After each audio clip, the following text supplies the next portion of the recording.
Sveiki, paldies. Prieks redzēt pilnu auditoriju. Un, mani sauc Miks Valters, esmu klīniskais un veselības psihologs. Paldies, kad uzaicināt mani šo semināru, jo tas, ko es stāstīšu, veidojot arī to prezentāciju un vispār domājot par šo tēmu, liela informācija, ko es esmu licis iekšā un ko es arī stāstīšu, būs vairāk arī no savas prakses, no darba ar klientiem, no klientiem, kas ir varbūt saskārušies ar kaut kādām tām grūtībām, kas tieši var raksturot un parādīt tos riskus, kas būtībā pakļauj viņus varbūt lielākam riskam kļūt par krāpnieku upuri. Un es centīšos mēģināt jums diezgan loģiski, saturiski visu izstāstīt, priecāšos par jautājumiem. Ar kaut ko ir jāsāk, un tad es esmu ielicis nedaudz tādu informāciju par šo te finansiālo krāpniecību vispār, kas tā ir un kāda ir tā galvenā būtība. Uzreiz, ja runā par praksi, tad būtībā vairāk man sanāk saskarties. Protams, visi šie gan investīcijas schēmas, gan fiktīvi e-veikali ir visas lietas, ar ko esmu saskāries arī privātpraksē, strādājot gan savā privātpraksē, gan strādājot arī slimnīcā.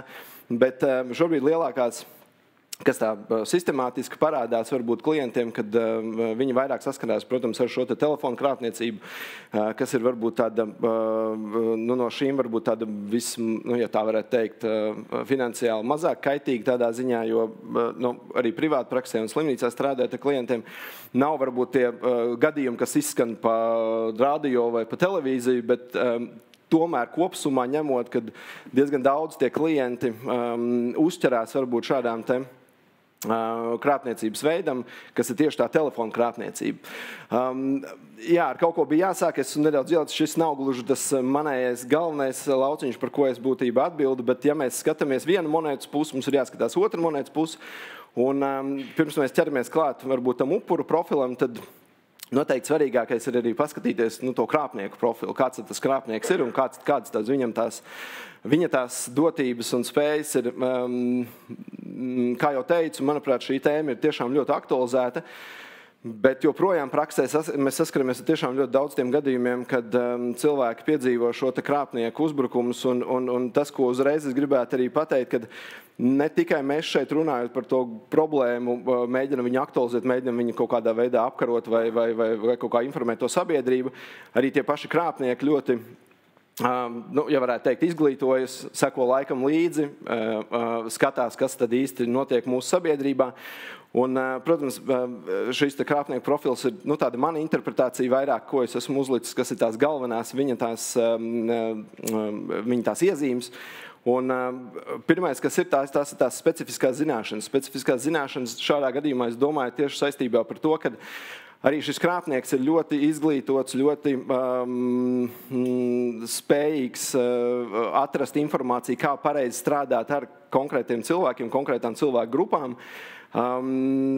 Es pieļauju domu, ka, lai izvērstu tik ļoti lielu to schēmu, izglītošanai noteikti ir jābūt diezgan pamatīgai, un lai strādāt ir kuru cilvēku, kā arī psihologa kabinetā vai terapeitu kabinetā, tev jābūt kaut kādām zināšanām, kā tu vari ar viņu strādāt. Tāpatās arī tie krāpnieki, es domāju, ka viņi ļoti pievērš uzmanību tam, kādā veidā viņi tiek izglītoti tieši būtībā no augšas, varbūt no viņu tās struktūras iekšējās.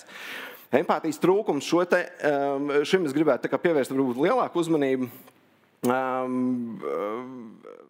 Ja mēs skatāmies uz tādiem pētījumiem, mēs esam jau zinātnieki jau sen ir pierādījuši, ka cilvēki, kas pastrādā smagākus noziegumus, cilvēki, kas pastrādā brutālākus noziegumus, ir vērojama likuma sakarība ar empātijas trūkumu, ir empātijas varbūt pat neesamību.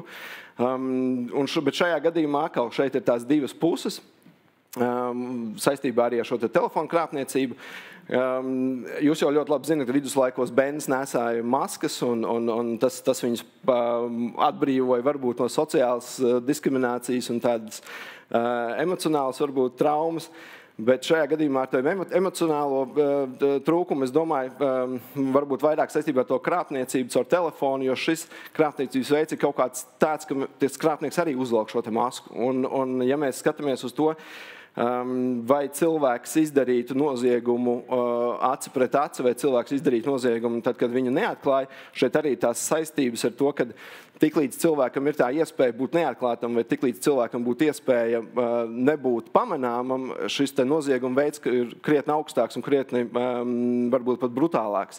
Tad, kad psiholoģija vēl attīstījās kā zinātne, bija ļoti daudz dažādu pētījumu arī saistībā par empātiju un saistībā par ļaunumu un naidīgumu, kur interesants pētījums atklāja, kādā veidā empātija var mainīties. Un tiklīdz mēģināšu ātri izstāstīt pētījumu būtību, tika veikta inscenēta nopratināšana, kur viens no dalībniekiem bijis nopratinātājs, otrs nopratināmais. Un šajā gadījumā tam cilvēkam, kas nopratina otru cilvēku, bija iespēja uz kaut kādām atbildēm sniegt viņam elektrošoku. Un tad, kad kādreiz psiholoģijas pētījumi bija diezgan varbūt neētiski šajā gadījumā, bet kas interesants fakts, kas pierādījās, tad, kad intervija notiek acis pret aci, šis elektrības strāvas daudzums, ko tas cilvēks deva, tam otram cilvēkam bija mērens, vidējs, tiklīdz šī intervija notiek aiz sienas, kad šis intervētājs netiek kad viņš netiek ievērots vai redzēts, šī strāvas intensitāte pieaug. Tas nozīmē to, ka arī pat krāpniekam ir šīs empātijas, viņam ir daudz vieglāk šo varbūt uzvedību veikt, jo viņš vienmēr atrodas aiz sienas. Šo krāpnieku mēs neredzam.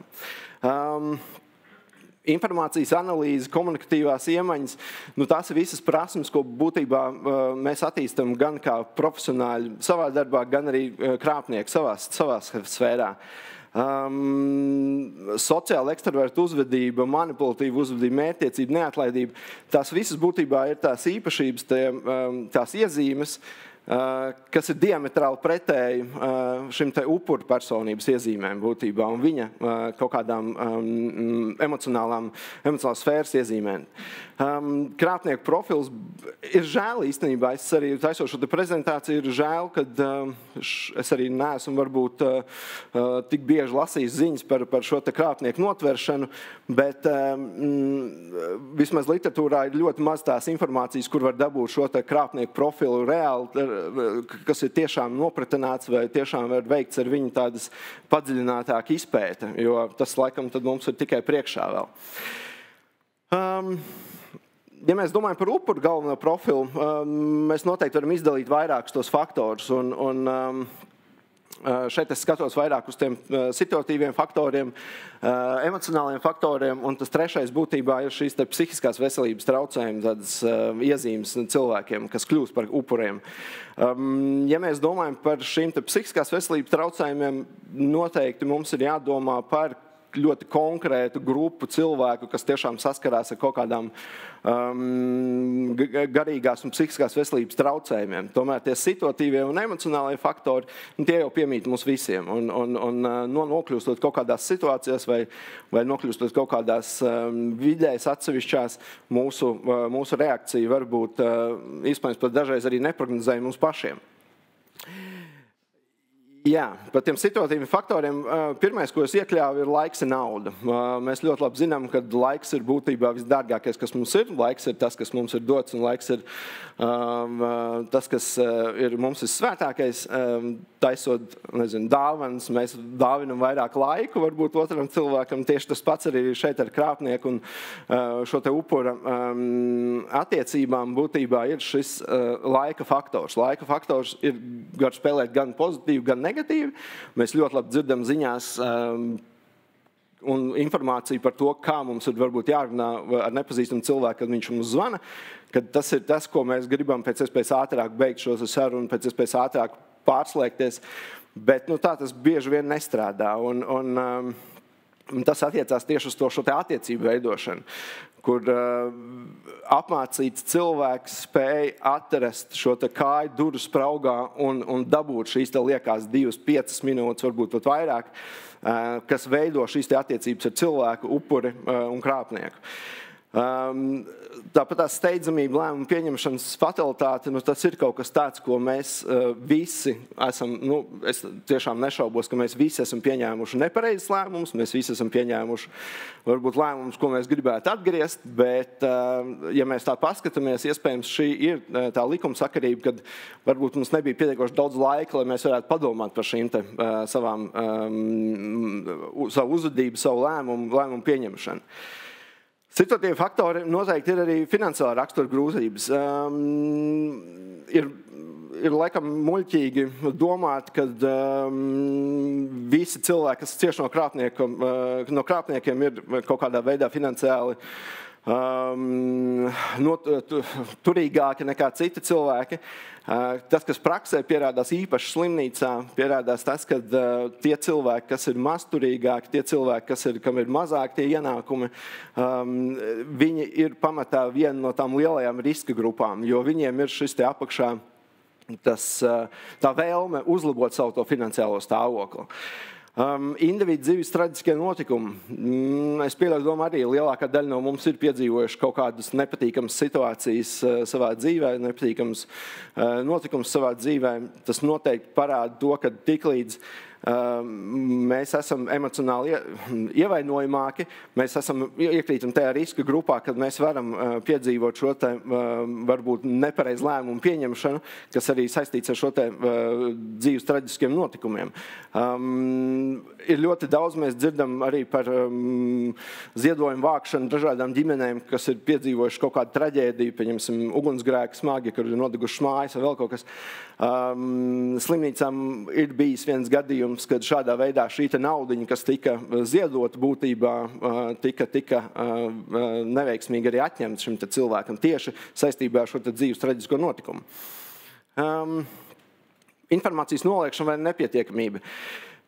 Es nezinu, vai diži daudz nepievēršīšos šim, bet ļoti bieži to, ko es dzirdu no klientiem, ir tas, ka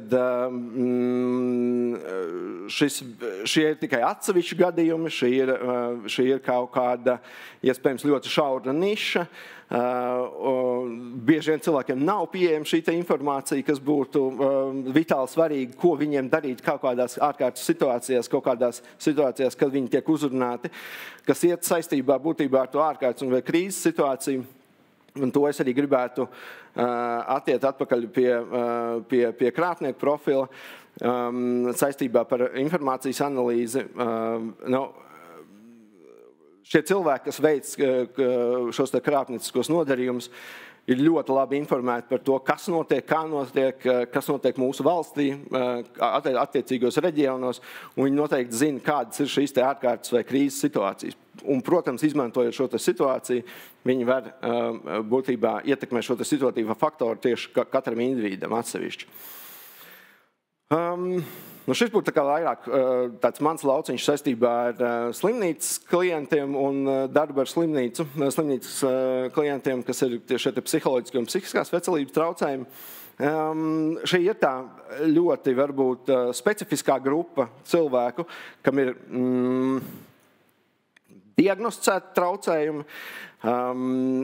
Lasot arī par šo krāpnieku un upuru attiecībām, ļoti izkristalizējas arī kaut kādas atsevišķas psihiskās veselības traucējumi, ko esmu iekļāvuši šeit.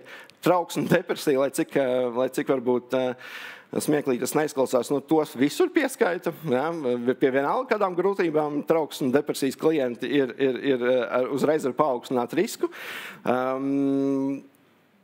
Kas nav noteikti nepareizi, jo pie ģeneralizētas trauksmes, pie trauksmes traucējumiem viennozīmīgi cilvēks nespēja pieņemt adekvātus lēmumus, varbūt tādā izvērtējot viņu kaut kādas sekas. Depresija pēc būtības ir ļoti smags traucējums, kas vitāli ietekmē cilvēku dzīves kvalitāti, kas arī noteikti tiek ierindots viens no šiem psihiskās veselības traucējumiem, riska faktoriem. Kam es vairāk gribētu pievērst uzmanību un ar ko man ir sanācis vairāk strādāt, ir šie bipolārie traucējumi. Es nezinu, cik daudz cilvēku zina par bipolāriem traucējumiem.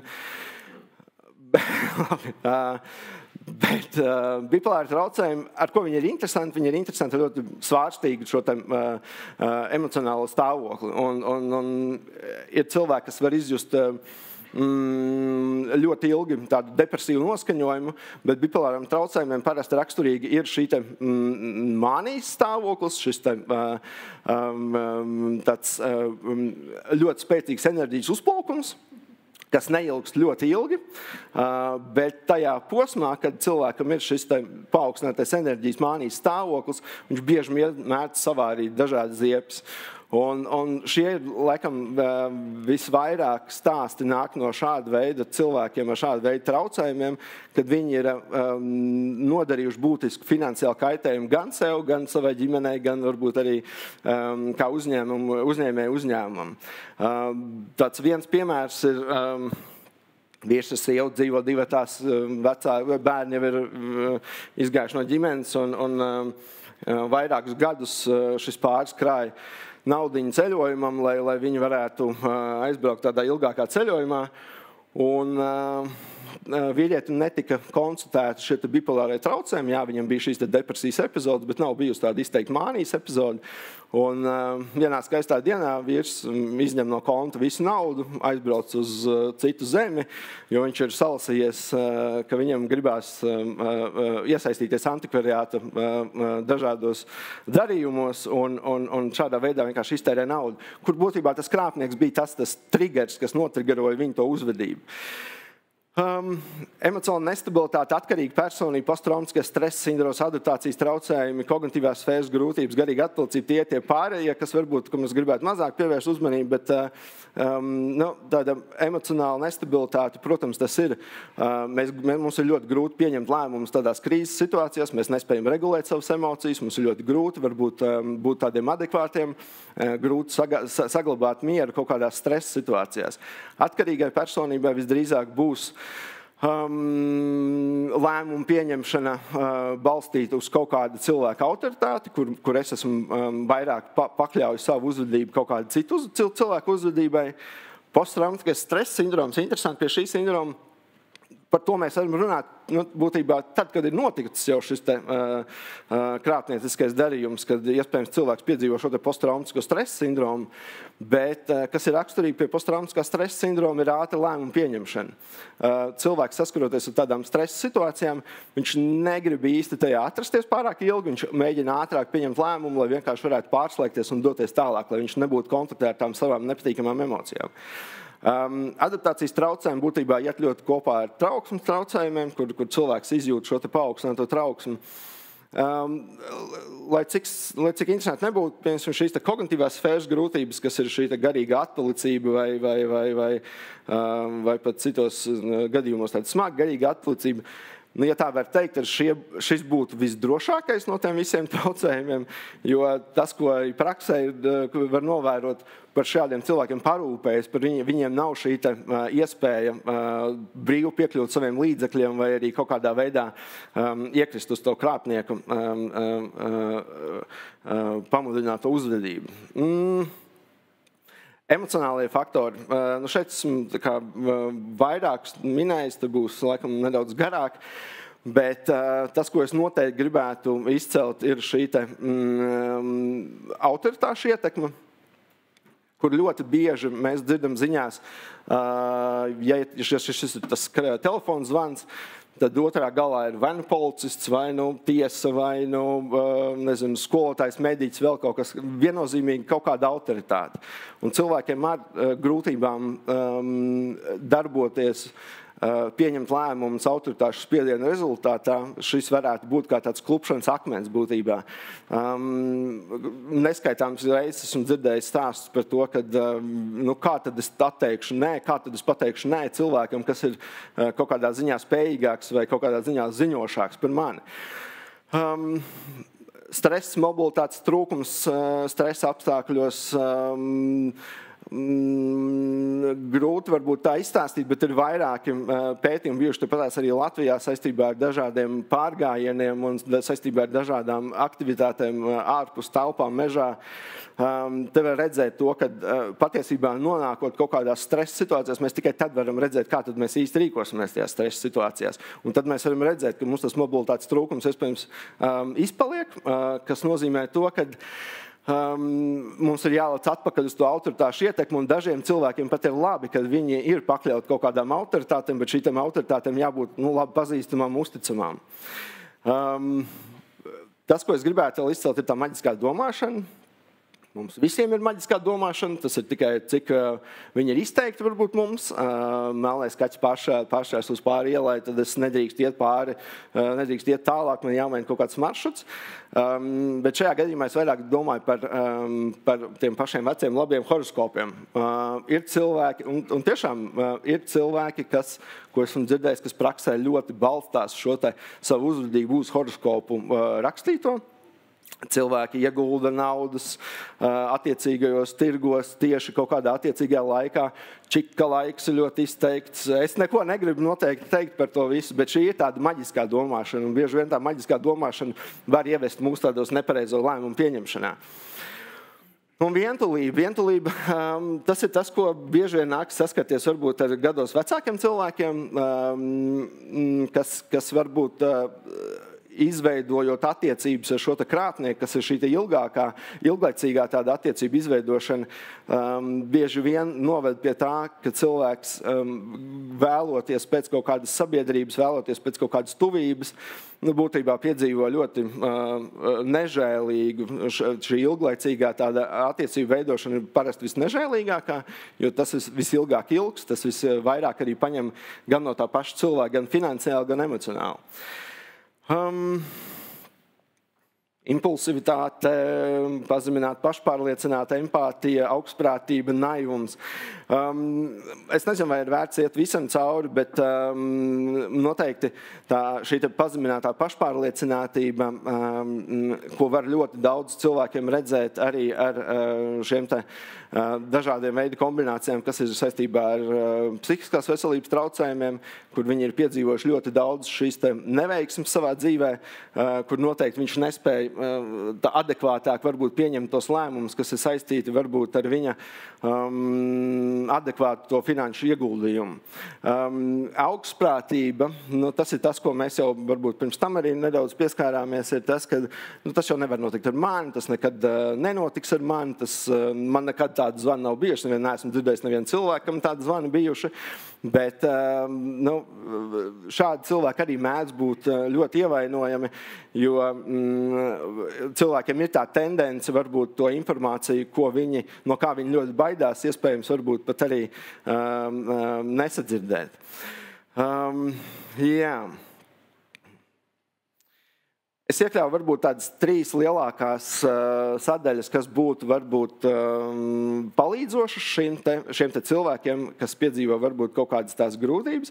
Un tā pirmā ir arī mans tas terapijas virziens, ir kognitīva behaviorālā terapija. Nevis tikai tāpēc, ka es viņu studēju, bet viņai tiešām ir ļoti daudz veikt ļoti daudz pētījumu ar šo kognitīvu behaviorālo terapiju, kur būtībā mēs mainām domāšanas patērnus. Un mainot domāšanas patērnus, mēs noteikti varam ietekmēt gan tos emocionālos faktorus, gan arī situatīvos faktorus.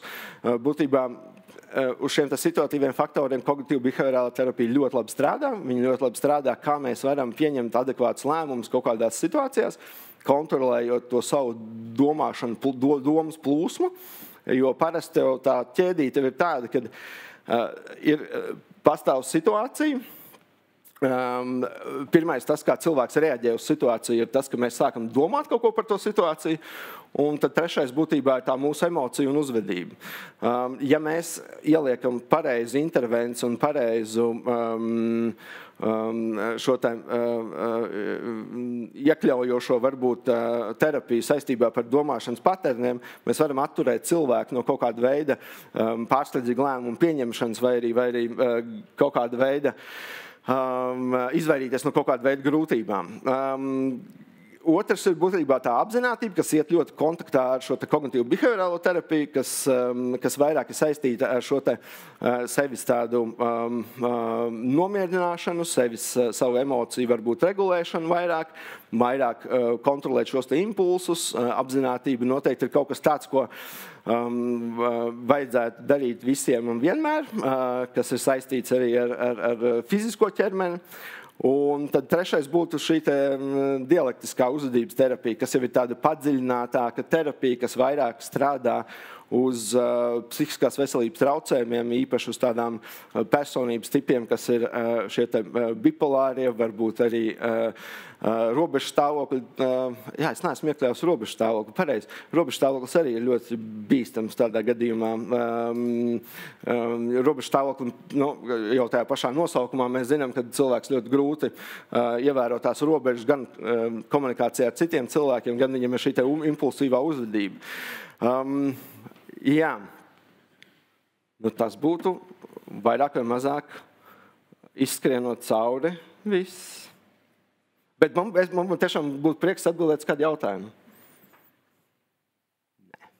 Jā. Ir jautājums. Ir jautājums. Kur ir jautājums, jā.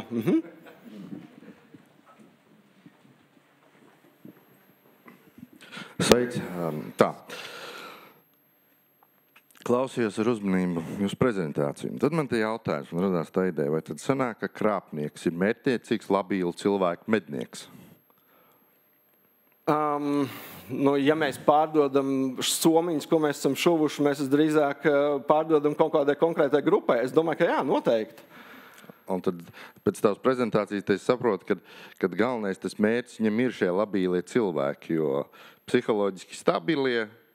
Nē, es domāju, šī tā kā Loto izloze ir, tiek sabērts bumbiņas un vienkārši tiek šauti kaut kādi laimes šāviņi. Un šie cilvēki, varbūt par ko mēs vairāk runājam šobrīd, šie cilvēki iekļaujās tajā riska grupā, kas varētu būt potenciāli, kā varētu teikt, patīkamāki tam upurim. Ar kuriem viņš noteikti varētu labāk strādāt. Jo tas ir tas pats, kas privātpraksē. Tad, kad man nāk cilvēki uz terapiju, mēs apmēram saprotam, ar kādu traucējumu veidu mēs strādājam, un katram traucējumu veidam ir savs tāds darbiņš, kā mēs darām šo intervenciju. Un tieši tas pats ir noteikti ar krāpniekiem. Tad, kad viņš iegūst kaut kādu informāciju par to cilvēku, viņš veido šo cilvēku profilu. Īpaši tas ir ilglaicīgās attiecībās. Jā. Mārtiņš CERT.LV. Jautājums tāds, vai saņemot zvanu no krāpnieka, no tāda autoritīva, piemēram, kas izliekas par policistu, ko šis te zvanītājs varētu darīt, lai mēģinātu vienādot šo spēles laukumu? Varbūt ir kaut kas praktisks solis. Laikam, ka tas praktiskākais būtu pārtraukt to zvanu. Bet ja neizdodas? Es nezinu, ja mēs varam pacelt telefonu, mēs varam nolikt telefonu tādā gadījumā. Bet es domāju, ka tas ir tas, ko mēs runājam par to laiku. Tiklīdz mēs dodam tam cilvēkam kaut kādu papildus laiku, tā ir tā kājas durvis spraugā, tā kā ielikšana. Un vai mēs esam tik pašpārliecināti, ka mēs varam to sarunu uzturēt, un mēs zinām, ka mēs ar viņu iziesim cauri neskarti, tur ir pašam jāizvērtē noteikti tās spējas. Bet ja man būtu jāmāca, pieņemsim, cilvēks, kā būtu jārīkojas šādās situācijās, es domāju, šī ir pēc iespējas ātrāk kaut kāda izbēgšana no kaut kādas tālākas eskalācijas tās situācijas. Jā, paldies. Un otrs jautājums. Kā zinām, tad, kad cilvēks ir apkrāpts, viņš joprojām psiholoģiski saprot, ka šeit kaut kas nav kārtībā, bet viņš tik un tā mēģina pārskaitīt naudu, viņš tā kā paļaujas. Un tad ir tas jautājums, kā runāt ar šiem cilvēkiem? Kādi arī būtu tie darbības soļi? Šie stāsti ir diezgan daudz, jo tas pamata iemesls, kāpēc cilvēks uztur šo te uzvedību, ir iespējams kaut kāda tiešām tāda maģiskā domāšana. Ja, kad gan jau tas beigsies viss labi, man vajag tikai vēl vienu pārskaitījumu, un tad tas nāks atpakaļ, tad drīzāk ir tā maģiskā domāšana. Un tas pirmais piemērs man nāk prātā, ka cilvēks aiziet uz kazino, viņš arī nedomā par to, kad viņš iztērēs tos 10 eiro un tad ies mājās. Visdrīzāk tie ir jau ietaupījumi tēriņi jau tajā pašā vakarā. Tāpēc es domāju, ka no šiem ir jābūt no tiem zvaniem ir jābūt ļoti piesardzīgiem, jo mēs zinām to, ka es neesmu personīgi runājis ar šo te krāpnieku, bet es zinu to, ka viņi noteikti ir specializēti cilvēki, kas tiešām kaut kādu apmācību arī. Ja? Un vai mēs būtu gatavi stāties pretī tam cilvēkam, kas ir iegūst kaut kādu apmācību, vai arī vidusmēra tāds cilvēks, kas varbūt ir, kam pastāv šī maģiskā domāšana, tad tas varētu būt svaru kausos uzvarētājs un zaudētājs. Es zinu, ka ir cilvēki, kas tiešām ļoti mērķtiecīgi meklē šos te krāpniekus un tiešām runā ar tiem krāpniekiem, bet tur ir jābūt arī ļoti augstai pašpārliecinātībai. Es arī liktu nost. Jā, vēl viens jautājums, un tad mēs dodamies kafijas pauzē.